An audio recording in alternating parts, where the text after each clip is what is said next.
If one morning you overheard the enemy talking about movie nights and mail delivery, completely unaware that a storm of steel and fire was about to descend upon them, how would you feel? This is what Seaman Second Class Jerry Nakamura experienced as he sat in the Combat Information Center of the USS Essex, translating intercepted Japanese radio chatter. His hands shook and tears rolled down his cheeks. "They do not know we are coming," he whispered, the weight of the moment pressing into every syllable. For those who heard his words, it was a chilling reminder. The enemy was unprepared, but history was about to be rewritten. It was the dawn of February 17th, 1944. In the Central Pacific, darkness still cloaked the horizon, but an armada unlike anything the world had ever seen was moving swiftly toward Truk Lagoon. Task Force 58, under Admiral Raymond Spruance and Vice Admiral Marc Mitscher, brought with it 15 aircraft carriers, 7 battleships, and more than 900 combat aircraft. This would not be just another raid, not just another island conquest. This was the moment the United States Navy would prove that the age of battleships was ending, and a new form of warfare, one built on flight decks that never slept, was rising to decide the fate of empires. 6 months before the American fleet appeared off Truk Lagoon, the Central Pacific seemed to belong entirely to Japan. Admiral Isoroku Yamamoto's carefully built defensive perimeter stretched like an iron chain across thousands of miles.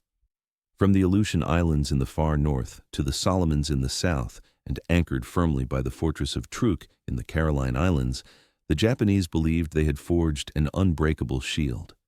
American intelligence officers called Truk the Gibraltar of the Pacific.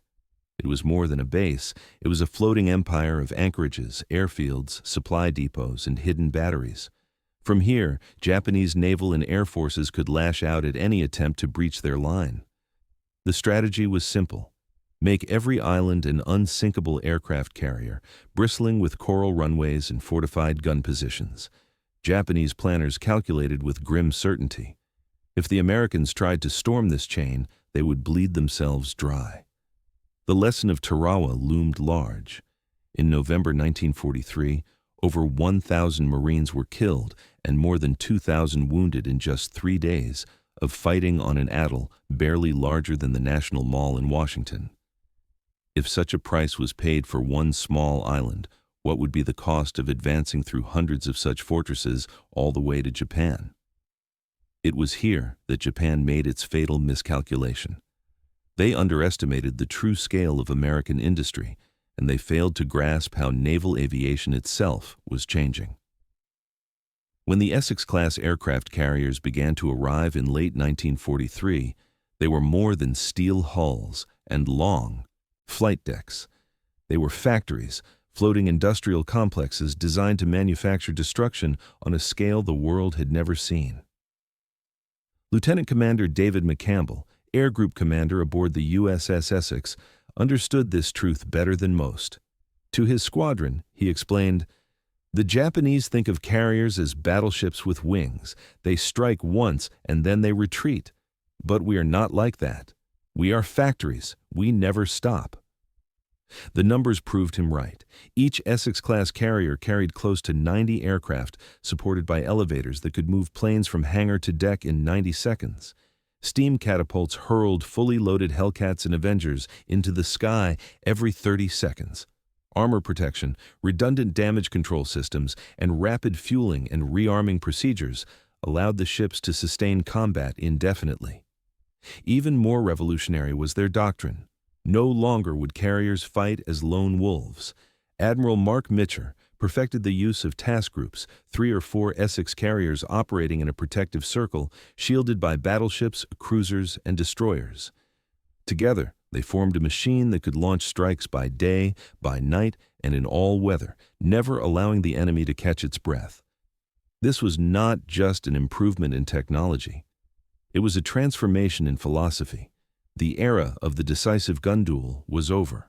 The age of relentless air power had arrived. By January 1944, the revolution at sea was already on display in the Marshall Islands. At Kwajalein and Majuro, Task Force 58 struck with a tempo that stunned Japanese commanders. For 3 days before the Marines went ashore, American carriers unleashed wave after wave of fighters, dive bombers, and torpedo planes. Admiral Chuichi Nagumo, once the architect of Pearl Harbor, watched in disbelief from his headquarters on Saipan. He had fortified Kwajalein for 2 years, placing 8,500 troops behind bunkers and coral trenches. Yet within just 4 days, the island had fallen. The defenders were crushed under a storm of bombs, shells, and relentless attacks from the sky. American Hellcats swept Japanese aircraft from the skies. Dauntless dive bombers tore apart bunkers and gun positions. Avengers struck at supply depots and fuel dumps. But what most alarmed Nagumo was not the firepower. It was the endurance. The Essex-class carriers maintained continuous air cover for days, supporting both the Marines on the beaches and the fleet offshore. One Japanese officer, Commander Ryunosuke Kusaka, summed it up with chilling honesty. They operate their carriers like we operate our airfields, but their airfields move at 30 knots, and they are guarded by battleships. We have no answer. For the Japanese, the Marshall Islands campaign was a warning. For the Americans, it was a rehearsal. The true test was still to come at Truk Lagoon. The morning of February 17, 1944, began like no other in the Pacific.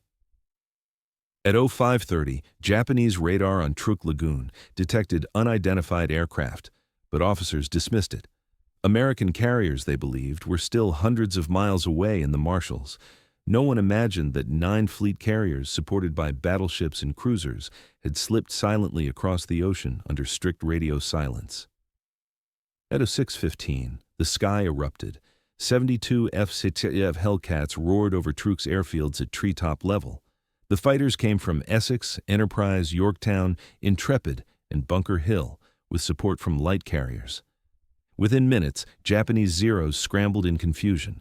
Poorly trained replacements, they never stood a chance. By the end of the first 2 hours, 50 Japanese aircraft lay shattered in the sky and on the runways. Only 4 Hellcats had been lost. But this was just the beginning.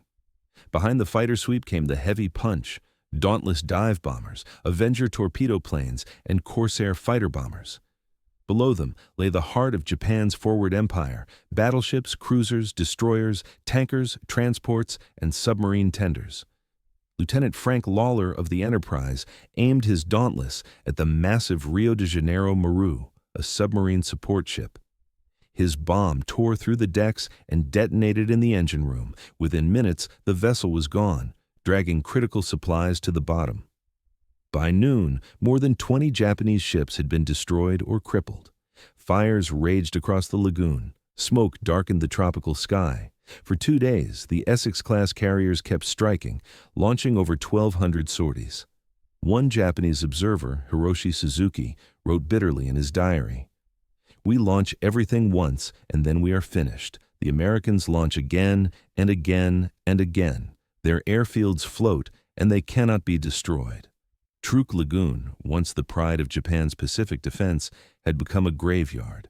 The victory at Truk did more than shatter Japan's fleet. It opened the path for a bold new strategy, leapfrogging across the Pacific by building American bases faster than Japan could destroy them.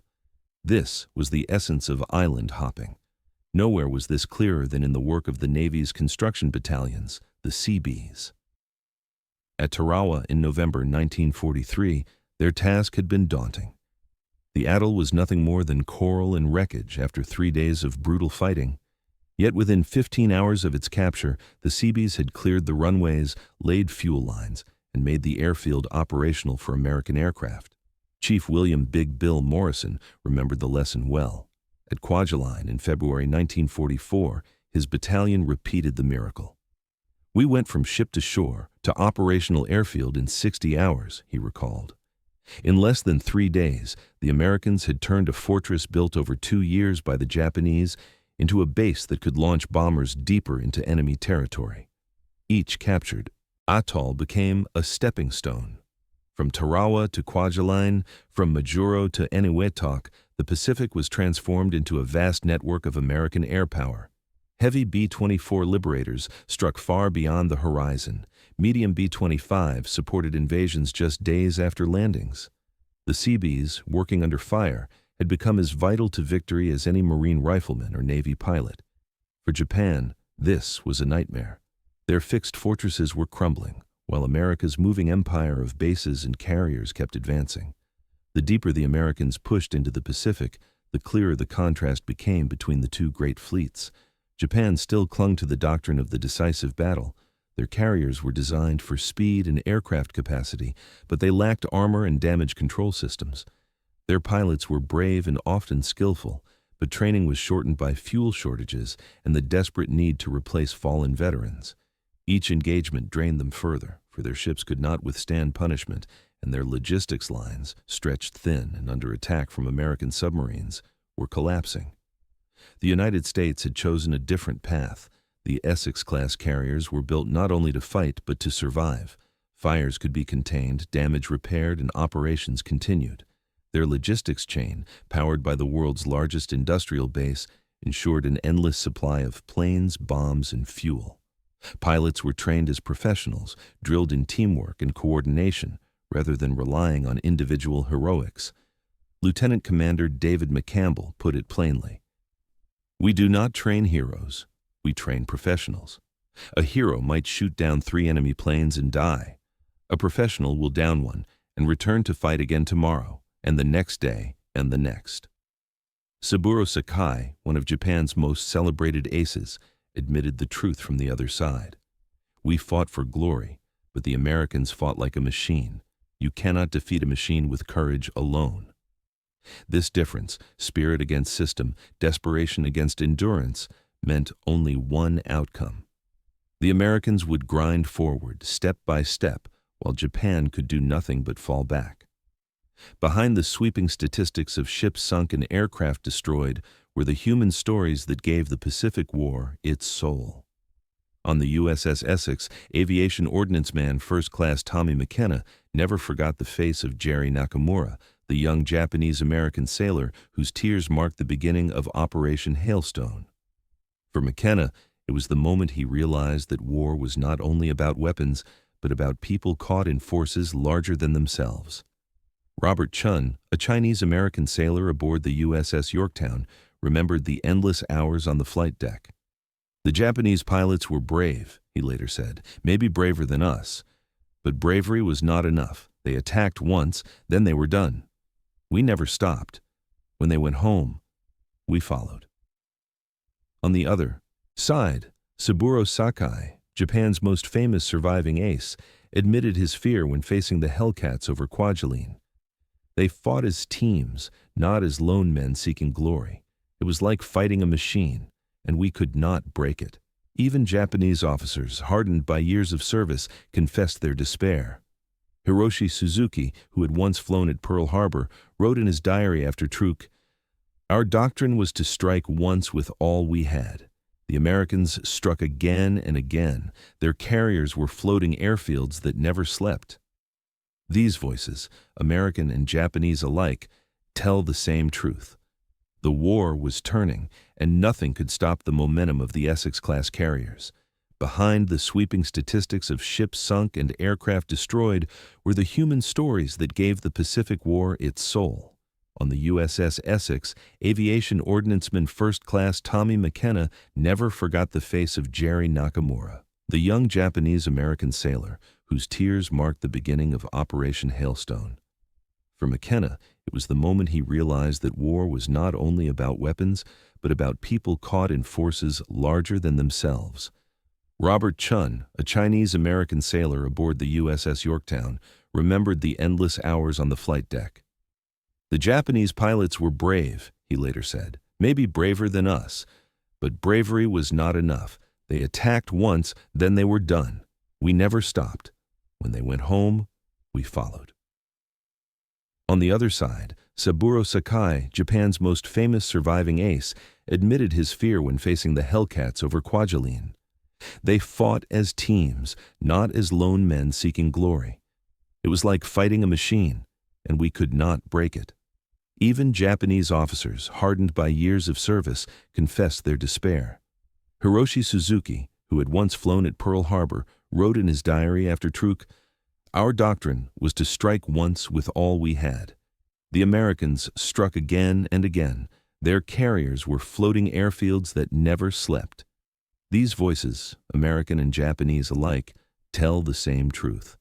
The war was turning, and nothing could stop the momentum of the Essex-class carriers. On the morning of September 2, 1945, the USS Essex lay anchored in Tokyo Bay. Her flight deck, once alive with the thunder of engines, now stood silent, cleared for the surrender ceremony that would end the Pacific War. For the sailors who had fought from Tarawa to Truk, from the Marianas to Okinawa, the true victory was not only in that single moment, but in the long journey that had brought them there. They had built something new, not just ships or aircraft, but a way of fighting that changed the very nature of war. The Essex-class carriers had proven that endurance, organization, and industrial might could shape the destiny of nations. They had turned the vast Pacific into an American lake and written a new doctrine that would guide navies for generations. The legacy of World War II was not only the defeat of fascism, but the revelation that mobility and sustained air power could dominate the seas. The lessons of World War II echoed in every carrier that followed, from the nuclear giants of the Cold War to the modern fleets that still patrol the oceans. And the courage of ordinary sailors who endured endless days on flight decks that never slept remains one of the enduring human stories of World War II. The carriers had done more than win a war. They had defined the future of naval power, and in doing so, they left behind a lesson for us all. Peace, justice, and freedom must be built with the same endurance that once carried men across the firestorms of the Pacific.